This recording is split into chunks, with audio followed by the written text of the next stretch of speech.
Hi, I'm Chris Bizaire, Sales Associate and Market Analyst with Coldwell Banker Saul Needles Real Estate in Cape May, New Jersey. I'd like to welcome you again to the area's only quarterly market report for the Cape May area real estate market for the first quarter of 2011. Today I'm coming to you from our brand new commercial listing here on the Washington Street Mall.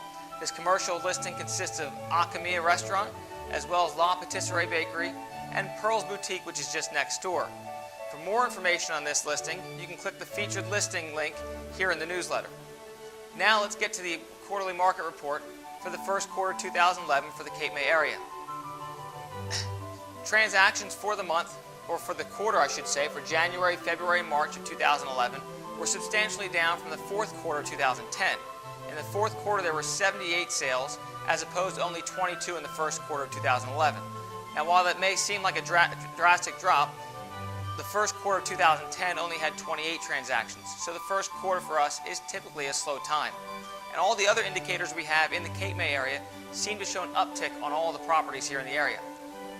In addition to the sales numbers looking good for the first quarter of 2011, a couple of other key indicators are looking very good over the past 5 quarters to indicate that this summer should be a good time in the market.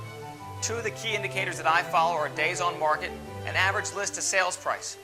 Currently, the single-family homes average day on market is 212 days, and condominiums are right around 400. Now, while those numbers seem high, when you take the current inventory here in Cape May and the Cape May area, we now have a 1.8-year supply of single-family homes on the market, as well as a 2-year supply of condos on the sales market. That's in line with the fourth quarter of 2010, and they're at levels where we expect them to be, maybe a little bit higher, but not too far off from normal levels. More importantly, the list to ask price for properties and sales price in the area has now increased for the last 5 quarters for single-family homes, and we're now at a 91% sales to ask price on single-family homes. We're also at 90% on condos and townhomes. That 90% number is a key indicator to show that things are priced accordingly and that also people are buying things at the right levels. Those are 2 key numbers to keep an eye out, and since they've gone up for the last 5 quarters, I now expect them to level off at these current levels. Finally, looking at the towns of West Cape May and Cape May Point, things stay steady out there even though they are slower than Cape May City. There were 2 transactions in West Cape May for the first quarter of 2011 and 1 transaction in Cape May Point for 2011, which is the same we had in 2010. If you look at the sales numbers, West Cape May is down only 4% from a year ago, and Cape May Point is up 2% from a year ago. So those numbers are holding steady now, and they've held steady for the last year, another good indicator for the market.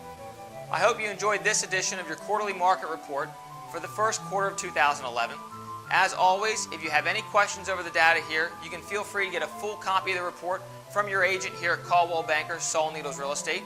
You can email us at realestate@cbcapemay.com or call our office number at 609-884-8428 and ask your agent to forward a copy over to you. We look forward to servicing your real estate needs, and we'll see you again in the second quarter of 2011.